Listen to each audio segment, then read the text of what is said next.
Welcome to the Destiny of Manufacturing podcast. I am your host, Dean Phillips, and I am so privileged today to have with me from the Precision Metal Forming Association, our guru, our leader, our everything, David Klotz. Welcome, sir. Hi, Dean. How you doing? It is an outstanding day. When we record this, it's a day after Father's Day. So happy Father's Day to you, belated. Thank you. Same to you. Thank you. Thank you. Yeah. And, 11 grandkids keep me busy. So.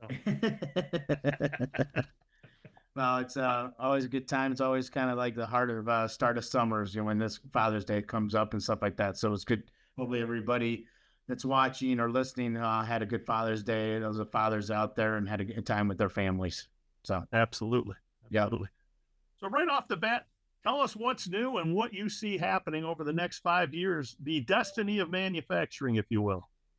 Okay. How things been going? So I was just in Wisconsin last week. I was visiting some members actually in West Michigan, and then I drove around and was in Wisconsin, visited a lot of members and prospects. Went to 2 district events, one in Michigan and one in Wisconsin. But right now the state of our members right now is overall is pretty flat or down right now. Their business, they're struggling with, it's just a lot of the industries aren't really moving real fast right now or are real strong right now. Automotive, of course, is down this year, as along with off-highway agricultural. A lot of the just various industries are slow right now. Members are kind of in a holding pattern or doing less than last year. So it's an interesting moment right now. A lot of our members are tied to automotive, and obviously the automotive side, there's a lot of launches were paused last year. So where does that take it? Is it going to be relaunched? Some of these new platforms, and a lot of people said that uptick of auto is going to be more in the second half of the year. Now it looks like it's going to be more, started, second half of the year. Now it looks like it's going to be more like towards 2026, starting of 26. So it's a really interesting time right now. And, obviously I was there to, support our members, listen to them, see what they need. Obviously promote a lot of PMA services and, obviously training obviously is the big part that we offer to our members, but networking opportunities, advocacy, a lot of different areas that I touched on with them. So it was great to see them. I love going to visit members. I definitely get a pulse of what's going on with our members and hear from them. I know a lot of them love PMA, which is great to hear. So that was a good visit. A lot's been going on with the association. We are going through some strategic planning right now that was driven by Greg Boucher, and now the current chairman, Gene Lambert from Batesville Tool and Die, our current chair. He's, kind of continuing that on. And there's, we laid out our plan for our members in March this year of kind of the 4 things we're focusing on this year. And then there's about 10 or 12 items we want to focus on in 26 and 27. But a lot of it revolves around member engagement. How do we continue to grow and build member engagement? We've got a great core of our members are so strong and active. How do we get more of our members active and involved? So some of our 4 initiatives for this year is the first one is we're working on a better onboarding process. How do we get engaged with more people within that organization that just comes on board, along with the, engaging current members that maybe somebody left a department and now who that new person is in that department. So trying to engage those current members, but then the new members, how do we get all those different departments to let them know all the different benefits that PMA has. So onboarding is one. We're doing a big implementation of our AMS, which is our Association Management System, which is kind of like an ERP. And we're getting ready to go live in that very soon, in the next month or so. And so that's a big initiative this year. And we're trying to improve the member experience when they log in and how they interact with PMA. along with there's going to be a lot of great new tools that we're going to use to help with that engagement of emailing and with video and all different aspects, how we can engage them. So it's just not just AMS. We're updating our website right now. We're bringing on a new email exchange software, marketing software called HubSpot. So there's a lot going on that side of it. The third initiative is we're working on, building a strong workforce development strategy that I know you're part of, where we, obviously implant training is huge. Implant training, in-person training, virtual training is all so important for our members. And as we've added some large companies, they're definitely needing help with some training. So how can we help them, and what's our plan for the next 3 to 5 years? So we're going to be working together on that. And the last fourth initiative is our international conference called ICOSPA. Next year, PMA starts hosting that for our first 2026, a president's meeting. It's going to be in Mexico. And then we have the large conference in Chicago, which is the Congress, which will be wrapped around in Chicago at the same time as FabTech. It's going to be September 13th to the 15th is the Congress. And so it's going to be a big undertaking for us. It's like our Forming Our Future times 3. So it's a big undertaking of it. And so that's going to be one of our strategic initiatives every year from now on for the next 3 years is this ICOSPA. So it's very important. We're bringing the international community into it. They're going to be visiting the U.S. and how we can have outstanding plant tour speakers, sponsors. We have to have good content, so it'd be worth for people to attend. So those are the kind of the 4 initiatives we're working on. There's others for, like I said, 26 and 27, but those are the 4 main ones for this year. That's very exciting. I mean, there's a lot of changes for people that think, oh, well, the metal forming industry it's an old industry, and nothing ever changes. Well, I think you need to take another look because there's a lot of new things going on in the industry. And I think to your point, when you were talking about workforce and talking about new technology and the new systems that putting in place, I've often heard from business people, they always say that you have to be courageous when things slow down. You have to be willing to make the changes you need to position yourself for the future. Yep. And you see a lot of companies that we're dealing with today. These are high-level companies, large plants, big plants, multiple plants, and they're not sitting there waiting to see what happens. They're adjusting today so that as things ramp up, they're positioned for that future growth. And that's especially true on the workforce development side. We're seeing more and more of that. Tell me, what do you see of how we've shifted and how those companies, why did they come to PMA? It I guess is the best question.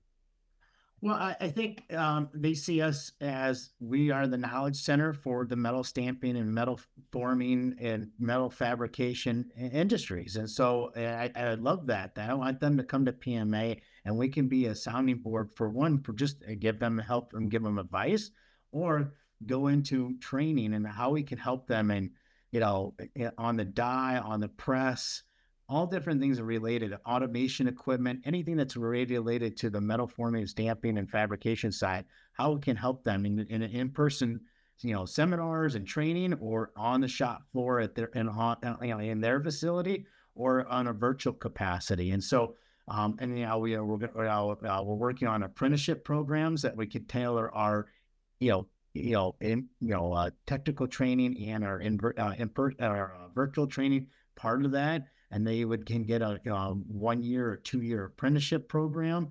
And so I like our members and our prospect to be the go-to. If they need training in lean or program management, we've got a resource for them to talk to. So we can save them a lot of time from going out and looking at who could be a good vendor, or, and there's a lot of vendors out there, but if we've got vetted people already that could help our members in a specific area, they can come to us, and I just want us to be the go-to for our members to go to. And so And I think when your first comment you said is, I think it's so important as it's slow right now or stagnant for our members. The best time to do is training for their employees and marketing. And I just had this conversation with one of our members in northern Wisconsin, Andy, and he is Ultratech, and they do a phenomenal job on marketing, promoting the company. And a lot of times people would do that not this time and do only when they're strong and financial things are going strong. But actually, it's the best time to do it now. And they've gone in about a 12 year to 15-year span. They quadrupled their revenue, and all related to helping his energy of marketing, and letting them know, hey, we have got capability out there and we can help you, and show what they can do for companies and the capabilities of their organization. So I think marketing and training always gets usually cut, and it's like the worst time to do that. Yeah. I just like PMA right now. It's never a good time to implement change software solutions and all that. But this is a great time to do it for us. And we again, we're gonna with this new software. When members log in, I want that better experience. We're gonna have community boards, different community boards with our networking groups and all our divisions. They can chat, they can learn from each other, share information, and it's going to be. I'm real excited about where we're taking this. Yeah. It is definitely an exciting time with PMA. There's no question about that. And when you mentioned ICOSPA, for those of you out there, can you explain a little bit more about the international community and who ICOSPA serves, including our members, why they should be interested in that? Yeah, so it's a member of sheet metal working organization, ICOSPA. It's international, and it started about over 60 years ago. PMA got part of this organization. So there's a PMA like us in UK, Germany, France, China, and Japan. And it was really to get together and to share ideas and how to network similar companies throughout the globe and how you connect them. And this was obviously before email and all the different kind of audio, video stuff we have now. But it's been a huge success. And it's every 3 years is a Congress, and a host country hosts that. And usually it's there's speakers, plant tours, and it's a great way to network. And from this, a lot of international community and even our members got connected. So, they looked and did a joint venture with another company in Europe. A German company got in the door to Ford only because of our connections here from ICOSPA, and introduced them to Ford. And now they've been a supplier for Ford for almost 4 years. And so it's been PMA. We've loved being part of it, and our members love being part of it. And it's great seeing the different technologies on the plant tour when you're on there in different countries. So we were just in Japan last year for the Congress. I've got a wrap-up meeting this year, president's meeting back in Japan. But last year was in Osaka, the Congress. And so in 3 years, we're going to host it in Chicago, 2027. So that's incredible. I think that everybody wants to show off what they do as a host country. Yep. And the other part of it is that those associations, if you think that you live in a bubble and you're we're only going to serve the U.S. and that's it. It is an international market. Whether you want to acknowledge that or not, it is the reality of things. Other people come from other countries to sell their products here, and we also do the same thing. And you have to build those relationships so that when you are looking at different markets and somebody says, hey, I do want to buy this here, but I also have a plant in Germany. What can you do? You have to have some affiliation that can help you with that. And I think that these kinds of opportunities will build the future for you if you're trying to help level the playing field out there, so that you're not just saying, no, I'm going to bury my head in the sand and I'm only going to sell to Indiana and nobody else. Yeah, I think one of our president's meeting we're going to have in 2026 is going to be in Mexico because the international community really knows that a lot of their members have facilities in Mexico or they've been thinking about going to Mexico. And obviously Mexico is very popular for our for our U.S. companies that have a facility down there. So we're going to have our president's meeting down there. And there'll probably be about 40 folks that will, or individuals that'll be together, and we'll have some meetings, but then we'll do some plant tours, and then and so they're excited. And then I think in 2027 obviously is the Congress, and then 28 is another wrap up president's meeting that we'll have, and probably do that in Nashville just to show the the international community how the growth of Tennessee and the Southeast has been for the U.S. over the last 30 years. So yeah, that's great. Now, tell us a little bit. Now, this week we've got some things going on with seminars that are happening. Tell us how that's going, and as an expansion of workforce development, how those kinds of things like seminars can help with specific tasks. So you think about plants and plant training. It's very specific to what you're doing in your plant, so it's very efficient and very effective. The seminars, though, tend to be more technical, specific to certain technologies or to certain verticals. Can you talk to that a little bit? Yeah, we've been doing seminars in our facility there in Cleveland at the headquarters for a while, for a long time, and now again, it's you're right. You do the implant specific for their use, but if you go to the seminar, it more gives you a full range of what other companies are doing out there, and it brings in like-minded people or people from the same departments from other companies together, and so that it's a great way for them to talk about how this is how we do this, and somebody else said this, well, this is how we do it, and it's a great way for them to network it, and they can get a name to share, if they want to follow up afterwards.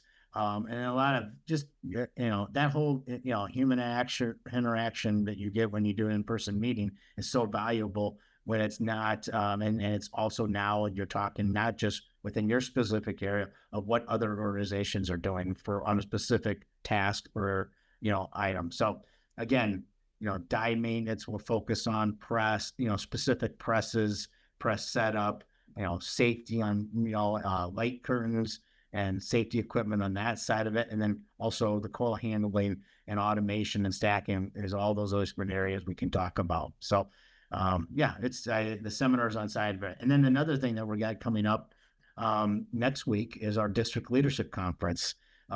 We are, our districts are so important to PMA. We have 17 districts. We just recently launched last year our Mexico district. That's already had five meetings already, and they're doing great. But we're having our district leadership conference, and it's bringing, individuals from all the 17 districts together to kind of talk about. I'm going to talk about the strategic planning that we're doing. We're going to talk about what different specific districts are doing to get, drive, attendance and engagement. And it's a great way for our leaders from our districts to get together again, just like our seminars, to hear what other districts are doing, how they can, maybe improve their district, get ideas and network, and then meet somebody from another district that they can reach out to if they ever need to. So, looking forward to that next week. Randy, Kish, and Aaron's and Brittany have done a great job on that. And our new staff member coming on board, Steve Coates, is also going to be joining the leadership conference as well. Yeah. I like the way you tied those together, because that's, in reality, it's developing those relationships, but on top of that, learning best practices. And I think that's true both in the seminars and in, of course, the district leadership is, hey, what are you doing? What is the best practice you see? What's worked for you? What areas, what can we try and solve that problem? Same is true, especially on like the things like press maintenance seminar that we do. Okay, how are you solving this problem? But also on top of that, hey, can you do this work? If my press goes down, can you do this? Right. Do you have access to spare parts? Because I have this, But if I don't have a part, you can contact me, I can contact you. And that is a tremendous resource, building those relationships. And that's what we hear a lot of times from. Like you said, if I met somebody that's got another 1,000-ton press and the specifications and the bed size is about the same, they know that they can, if that ever goes down, I can always call, hey, we can call XYZ company. They've got, same similar equipment that we can maybe have them do the work. So yeah, that happens a lot with our owners, let's say, but it's great to have them know that they, operations people or maintenance people know that resource as well as available. Yeah. Yeah. I agree. Yeah. Any other things that you want to cover here before we get done? We're just about out of time. So no, I think I just, hats off to the PMA staff and team that we have that we have together. They're doing an amazing job.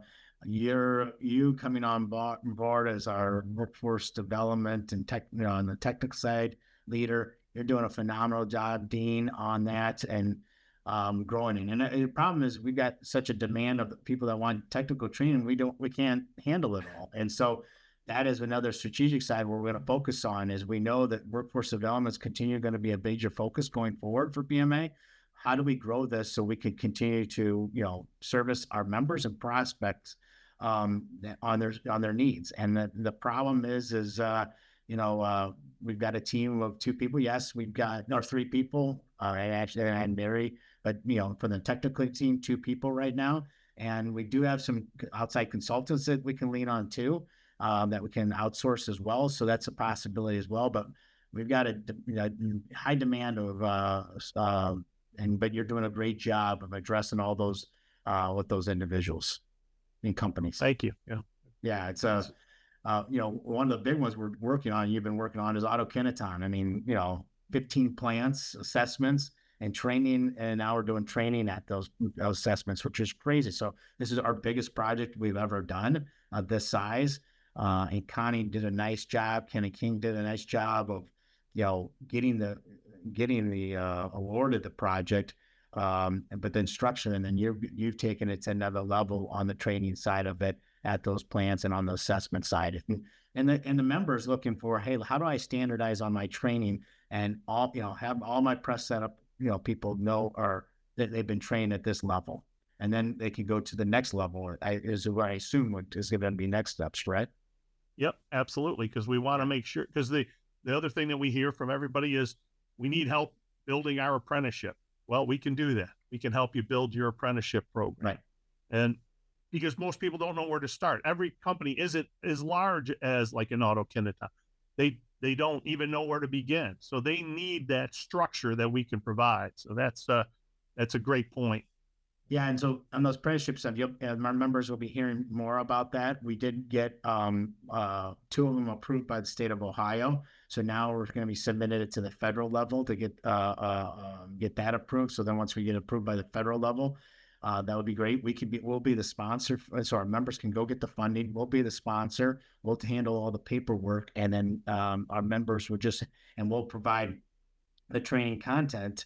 And then our member will be responsible for the on-the-job training tracking. And then we would submit the paperwork. And again, what's nice about it, we're focusing on like 1 and 2 year apprenticeship programs. We're not trying the tool and die side, because the tool and die side is more focused on the kind of the community and technical schools, and they can continue to handle those areas. But we're looking like, hey, how can I get an apprenticeship on press setup and press maintenance? And so we're real excited. We're working with another large OEM on another apprenticeship program that our team, you and the teams have been working on. So we're excited about that. So at some point we're going to really have 4 apprenticeship programs out there offering. So more detail to come on that when we're ready to launch it. But a lot of traction happening on that side of it. But again, hats off to the team, the overall team on everything. A lot going on with all this implementation of the software, a lot going on with all the training, and the staff's been doing an amazing job. And then, our annual meeting we just had in March this year, it was down in Puerto Rico, a huge success. We're actually going to go back down there in 2028. But Caitlin and her team do a great job with with the annual meeting, all the signature events. And upcoming, we've got our automotive conference coming up in Nashville in October. I know we have a ERP shootout is coming up in Chicago. And then we have all our district events going to be coming up in the fall. So to stay tracked, go to PMA.org. There's a calendar of events, and you can follow all the different events, and you can sign up for those events that are either local level or in the national level coming up. And then the annual meeting, as I mentioned, was just in Puerto Rico. Next year's is March 11th to the 14th, and it will be in Tucson, Arizona. There'll be Gene Lambert's wrapping up his meeting and then kicking off the new year for Chris Zizik, who's going to be our chairman for 2026. And that will be in Tucson, Arizona at the JW. So looking forward to that. Incredible. I think you hit it on the head. If you've got problems, we have solutions. Yes, yep. Either networking, training, and advocacy side. On the last thing on the advocacy side, everything's going, we just had our fly-in. We had about 40 members do the fly-in. We had 10 members that went into the White House. And obviously, tariffs was the biggest discussion there. Then we were on the Hill the next day with the 40 members, and we talked about tariffs, taxes, workforce development. So we're definitely lobbying on that behalf. I'm actually speaking in front of OSHA next Monday on the 80-degree heat rule, because that's a big concern for PMA, but a lot for our members. And so I'm going to be speaking in front of the OSHA on that, and hopefully try to get that to change their ways of their thinking on that, because this could be a problematic for our members. One, the main reason, it's going to cut down on productivity, and they're going to have more breaks, and it's going to be, less production time, which would be an issue. Yeah. And I think most people don't realize too that in general, most of those things sort themselves out anyways. As more and more plants do make that, especially in the South, there's more and more plants, when it's 80 degrees inside, if you're looking for a job, you're going to find the most conducive place to work. So plants are having to make those things. But when you mandate it and you say this must be done immediately, that changes the whole complexion of how long you have to phase things in and how long you can afford to do things. So absolutely. Yeah.